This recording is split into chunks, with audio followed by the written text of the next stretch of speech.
Hi అండి. కొర్రలు సాబ్దాన్తో పాలకూర వేసుకొని చక్కగా గుంత పొంగనాలు అయితే చేసుకుందాము.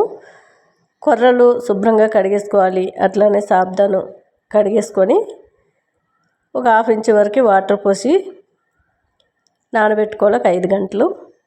5 గంటల తర్వాత అండి చక్కగా నానిపోయాయి. కొర్రలన్నీ కూడా ఇలా జాలీలాగా ఉండే దాంట్లో వడగట్టుకోవాలి. పాలకూర కూడా కడిగేసి నీళ్ళన్నీ ఒడిసిపోయిన తర్వాత ఇలా మిక్సీ జార్లో వేసుకోవాలి. కట్ చేసి మనకి ఇంకా వాటర్తో పని ఉండదండి. ఈ కొర్రలన్నీ కూడా వేసి పాలకూర కొద్దిగా రుబ్బిన తర్వాత మళ్ళీ కొంచెం గ్యాప్ వస్తుంది కదా, పాలకూర మొత్తం కట్ చేసి వేసేయాలి. ఇంకా వాటర్తో పని ఉండదు. చక్కగా ఈ సాబ్దాన్ అన్నీ కూడా వేసేసుకొని ఉల్లిపాయ ముక్కలు, పచ్చిమిర్చి, కరివేపాకు, కొద్దిగా జీలకర్ర నలిపేసేసుకోవాలి. వాము కూడా ఒక చిటికెడన్ని నలిపేసేసుకోండి. అల్లం తురుముకొని వేసుకుంటే టేస్ట్ చాలా బాగుంటుంది. ఎవరైనా డైట్లో ఉండే వాళ్ళైనా లేదు మనకి ఎప్పుడు తినాలనిపిస్తే అప్పుడు ఎవరైనా తినొచ్చండి. ఇవి కొద్దిగా సాల్ట్, గరం మసాలా వేసుకున్నాను.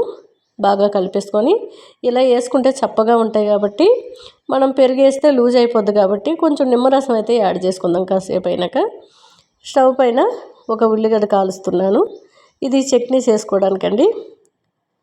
కొబ్బరి పొడి వేసుకొని ఎండు కొబ్బరి అయినా పచ్చి కొబ్బరి అయినా పొడి వేసుకుంటే టేస్ట్ చాలా బాగుంటుంది.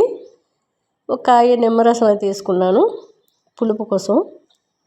మీరు చప్పగా అలాగే తినాలి అనుకుంటే చట్నీలో యాడ్ చేసుకోండి, చింతపండు గట. గుంత పొంగనాలు ప్లేట్ తీసుకొని కొద్దిగా నెయ్యి వేసుకొని ఇలా గుంత పొంగనాలు వేసుకుంటే మనకి ఎప్పుడు కావాలంటే అప్పుడు ఇలా తినేయచ్చు వేడివేడిగా. అలా రుబ్బు కూడా మనం ఫ్రిడ్జ్లో స్టోర్ చేసుకోవచ్చు.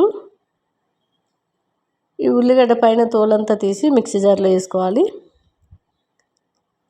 మనకి కొద్దిగా పుదీనా, పచ్చిమిర్చి, నువ్వులు, ఎల్లిగడ్డ, కొద్దిగా రాళ్ళుప్పు, మామిడి తురుము, పచ్చి మామిడి తురుము డీప్ ఫ్రిడ్జ్లో పెట్టాను. అలా గడ్డలాగా ఉంది.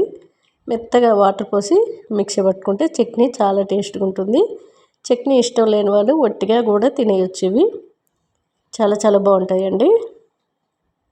మనం ఎక్కువసేపు నానబెట్టుకున్న వల్ల సాబ్దాను త్వరగా కుక్ అయిపోతుంది ఆ వేడికి. చూసారు కదా, మనకి హెల్దీ ఫుడ్ అని చెప్పుకోవచ్చు.